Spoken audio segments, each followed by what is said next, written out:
আল্লাহর অশেষ রহমতে আপনার স্ত্রী এখন কি অবস্থায় আছে? এমন কি শারীরিক কোনো সমস্যা আছে? আল্লাহর রহমতে সব মতে ভালো আছে। আসসালামু আলাইকুম ওয়া রাহমাতুল্লাহি ওয়া বারাকাতুহু। সম্মানিত দেশবাসী, আমি cancer specialist doctor SM. Sarwar. আমরা কিছুদিন আগে প্রায় 4 মাস আগে একটা ক্যান্সার রোগীর কি নিয়েছিলাম, চিকিৎসা শুরু করেছিলাম। সেখানে আজকে 4 মাস পরে আমরা চিকিৎসার পর আবার রিপোর্ট করেছি। সেই রিপোর্টগুলো আপনাদের সামনে তুলে ধরছি।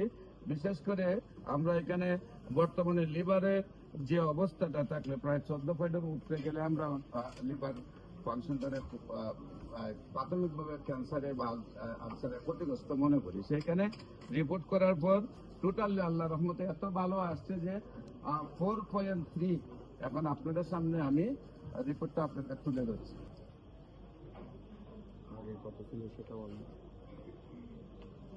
যেখানে আজ থেকে 4 মাস আগে ক্যান্সারের রিপোর্টের মধ্যে আপনারা জানেন 200 প্রকারের ক্যান্সার আছে। এর মধ্যে সবচেয়ে জটিল যে ক্যান্সার গুলা সেটা হলো অ্যাডেনোকার্সিনোমা। সেই ক্যান্সার গুলোর মধ্যে থেকে আমরা সেই রিপোর্ট গুলা আপনাদের সামনে তুলে ধরছি। আগে কি পজিশনে ওনার অবস্থানটা ছিল, যেখানে 4 স্টেজ ওভার ছিল, কার্সিনোমা ছিল। সেইখানে আমরা আল্লাহর অশেষ রহমতে তাকে এখন টোটাল রিপোর্ট করাইছি। সবগুলা রিপোর্ট আল্লাহর রহমতে একেবারে ভালো এবং সুন্দরভাবে আমরা আপনাদের সামনে তুলে ধরছি রিপোর্টগুলা। বিশেষ করে যেখানে একেবারে 4 স্টেজ ওভার ছিল, এখন আল্লাহর অশেষ রহমতে উনি সম্পূর্ণরূপে সবগুলা রিপোর্ট ওনার ভালো আসছে। তো বিশেষ করে আমি আপনাদেরকে বলবো যে এই ধরনের ক্যান্সার রোগী আমরা যা কেন বলি যে সারা ওয়ার্ল্ডের ডাক্তাররা বলেন ক্যান্সার হলে আমরা সাময়িকভাবে চিকিৎসা দিয়ে থাকি, একসময় ক্যান্সারের মৃত্যু হয়, এটাই মেনে নিতে হয়। সেই মরণ বিধি ক্যান্সারকে চিকিৎসা করতে মাসে লাগে কয়েক লক্ষ টাকা, আবার বছর শেষে কোটি টাকা খরচ হয়ে যায়।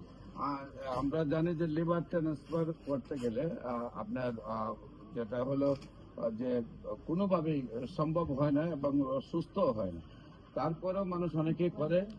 আপনার সেখানে আমরা ওনাকে চিকিৎসা করার পরে এমনি ভাবে যে সুস্থ হয়েছেন। আপনারা এই ধরনের কেস যদি আপনারা ইউটিউব, ফেসবুক, গুগলে ক্যান্সার গবেষক ডাক্তার এস.এম. সরোয়ার সার্চ করেন, প্রায় 4,500-এর ঊর্ধ্বে রোগীর সাক্ষাৎকার পাবেন যারা সুন্দরভাবে সুস্থ হয়েছে। এর আগে আমরা রোগীর একটু সাক্ষাৎকার নিয়ে নেই। আপনার নাম কি? কি নাম? জুলেখা বেগম। আপনার কি হয় উনি?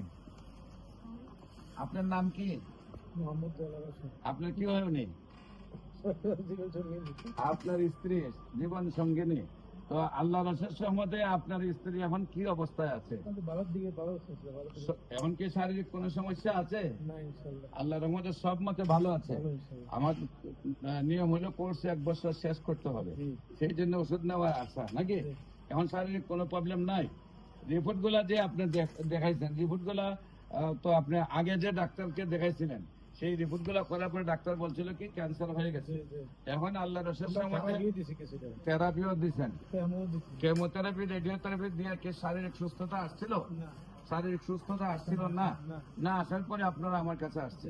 আপনারা কোথায় কোথায় চিকিৎসা করেছিলেন? আমরা ঢাকাই করেছি। কোন জায়গায়? ঢাকা করাইছি, কিন্তু মেলটা তো নিছেন, কিন্তু সুস্থতা আসে না। আপনার দেশে ফিরুন টিকতে পারতেছে মানে থেরাপি মানতে পারতেছে না, চিকিৎসা সুস্থ হচ্ছে না, মানে বাদ চলে যাবেন। আচ্ছা, অ্যালোপ্যাথিকে এই ফোনটা আপনি কত টাকা খরচ করতেন হিসাব রাখছি বাদান আমরা একটা আইডিয়া? কতদিনে কোর্স করছেন? 2 বছরের মতো।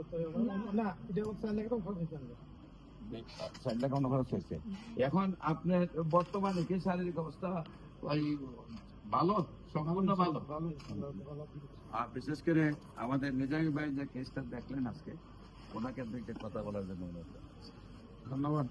ক্যান্সার বিশেষজ্ঞ ডাক্তার এস.এম. সরোয়ার। উনি যে রোগী ভালো হয় তার প্রমাণ হচ্ছে ওনার শত শত রোগী অবক্ষমান থাকে। যদি রোগী ভালো না হতো তাহলে কিন্তু মানুষ আসতো না, একজন বদনামি করতো আরেকজন। যেহেতু আপনারা আমার সামনে আছেন, আপনারা বললেন আপনারা সুস্থ হয়েছেন, এটা একটা প্রমাণ যে রোগীর সাক্ষীটা হলো বড় কথা। আপনাদেরকে তো ঘুষ দিয়ে বলেন না যে না, এখানে আপনারা চিকিৎসা পেয়েছেন, সুস্থ হয়েছেন, এই জন্য আপনাদেরকে ধন্যবাদ। ডক্টর সারোয়ারের জন্য সফলতা কামনা করছি, শুভকামনা। মুক্ত করতে চাই। এক সময় আমরা বলেছি যক্কা হলে রক্ষা নেই, এক সময় আমরা বলেছি টাইফয়েড হলে কোনো না কোনো অঙ্গ চলে যাবে, এক সময় ডায়রিয়া হলে গ্রামের পর গ্রাম মানুষ মারা গেছে, এক সময় বসন্ত হলে মানুষ পচে গলে গেছে, এমনকি আমাদের একজন নবীকেও পাহাড়ের মধ্যে রাখা হয়েছে। ওনার ধন সম্পদ, ছেলে মেয়ে সবাই ওনাকে ছেড়ে চলে গেছে। এই মরণ বিধিগুলা যেহেতু এখন ভালো হয়, এখন রয়েছে ক্যান্সার, কিডনি, থ্যালাসেমিয়া, এইডস রোগ, সেটা যেহেতু আমাদের চিকিৎসায় ভালো হয়, আপনাদেরকে নিয়ে সহযোদ্ধা হিসাবে রেখে আমরা পৃথিবীকে সেই 4টি মরণ বিধি থেকে মুক্তি দিতে চাই, যে চিকিৎসাগুলো করতে মানুষের চলে যায় লক্ষ লক্ষ টাকা, আবার রোগীটা মারা যায়, বছরে কোটি টাকা নষ্ট হয়ে যায়, রোগীটা মারা যায়। সেই মরণ বিধিকে আমরা বলবো ক্যান্সার হলে আনসার নেই, সেই কথার কোনো ভিত্তি নেই, সম্পূর্ণরূপে সুস্থ হয়। আমি রোগী দেখি শনি রবি সোম সকাল 10টা থেকে বিকাল 5টা পর্যন্ত। আর জাতীয় মসজিদ বাইতুল মুকাররমের উত্তর গেট, মেন গেট আল্লাহু লেখা বরাবর, বাইতুল ভিউ লিফটের 11, শনি রবি সোম সকাল 10টা থেকে বিকাল 5টা পর্যন্ত। এবং হবিগঞ্জে রোগী দেখি মঙ্গল বুধ বৃহস্পতি। হবিগঞ্জ পপুলার হাসপাতালের পাশে আমার গণস্বাস্থ্য হোমিও, এবং পপুলার হাসপাতালের আপনার হবিগঞ্জ সদরে বাস স্ট্যান্ডে অবস্থিত। মঙ্গল বুধ বৃহস্পতি সেখানে সকাল 10টা থেকে বিকাল 5টা পর্যন্ত রোগী দেখি। আপনাদের সবাইকে আমন্ত্রণ জানিয়ে শেষ করছি। সবাইকে ধন্যবাদ। আসসালামু আলাইকুম ওয়া রাহমাতুল্লাহ।